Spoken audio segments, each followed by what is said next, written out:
નમસ્કાર કિસાન મિત્રો, જો અમારા ફાર્મમાં આ રીતે મારો પ્લાન્ટ લાગેલા છે. આખા આ જીવામૃતના ટેન્ક છે.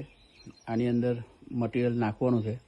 50 કિલો છાણ, 50 લીટર ગૌમૂત્ર, 50 લીટર છાશ, 10 કિલો ચણાનો લોટ, આપણી માટી અને 10 કિલો ગોળ. અમારી એક ટોટલ 3000 લીટર જીવામૃત 3 વખતના બેચમાં થઈને નીકળે અને એ અમારી બેઠું નીચે ભેગું આમાં પડી જાય. હવે અત્યારે અમૃત પાણી બનાવેલું છે. આ અમૃત પાણીનો કાયલું છે, ઘી ને મધવાળું. આ વેસ્ટ ડિકમ્પોઝરના બેક્ટેરિયા બધા તૈયાર થાય છે. આમાં અલગ અલગ બેક્ટેરિયા છે, કવચ છે, વેસ્ટ ડિકમ્પોઝર છે, માઇક્રોન્યુટ્રન છે અને બધા મધર કલ્ચર આમાં તૈયાર કરેલા છે. અને એ મધર કલ્ચર આપણે આમાંથી ડાયરેક્ટ આ લાઈન આપી છે, એ લાઈનેથી ડાયરેક્ટ આ કૂંડામાં પડે અને આ કૂંડામાંથી આખા ડ્રીપ ઇરિગેશન મારફત આખા ફાર્મમાં ચાલ્યું જતું રહે. આવો જ એક બીજા 2 જે જીવામૃતના ફિલ્ટર પ્લાન્ટ છે એ ત્યાં લાગી ગયા છે ઉપર. બીજું યુનિટ છે એમાં. એટલે એ રીતે આખું આ ડેવલપ કરેલું છે.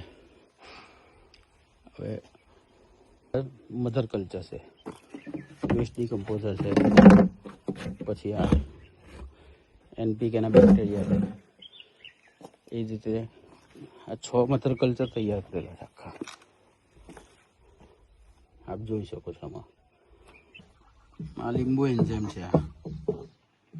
આમાં માછલીના હાડકા, મરઘીના હાડકા અને મરઘીનો બગાડ એ બધું છે આમાં વેસ્ટ ડિકમ્પોઝરમાં.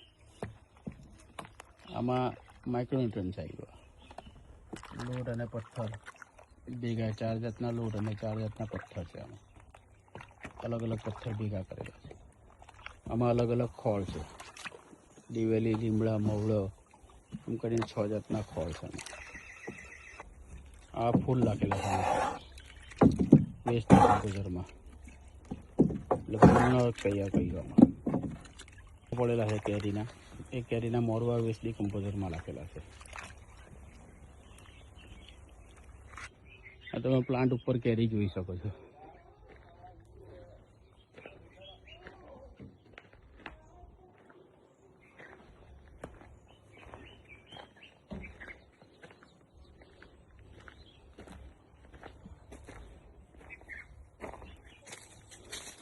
આ ડ્રીપ ઇરિગેશન ઝાડની ઉપર લટકાવી છે.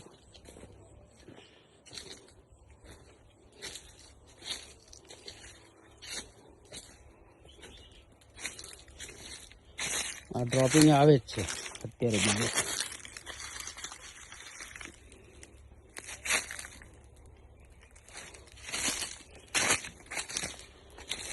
સૌથી મોટી સમસ્યા જ અત્યારે થોડું આ ડ્રોપિંગ જે થાય છે એની છે. અત્યારે કેરીઓ તમે જોઈ શકો છો. અત્યારે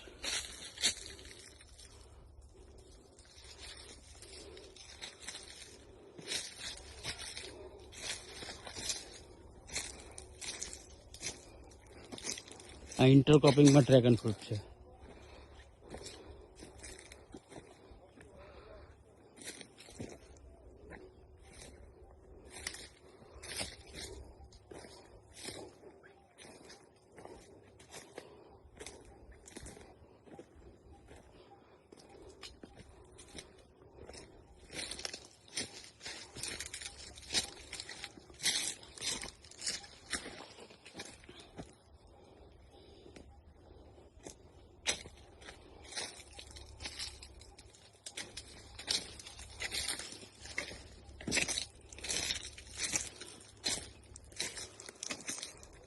ડ્રોપિંગ છે બધું.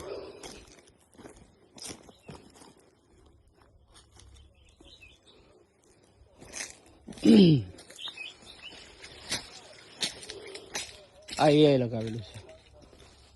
આ એનું મેઇન યુનિટ છે અને કાયરો કહેવામાં આવે છે. અને આના આધારે પેલા બાકીના જે મારા 4 યુનિટ છે ફાર્મના જે બ્લોક છે એમાં જે નીરો લાગ્યું છે એ નીરો આને સેન્સ કરે અને નીરો અને કાયરો ભેગા મળીને આપણને મોબાઈલમાં અપડેટ મળે.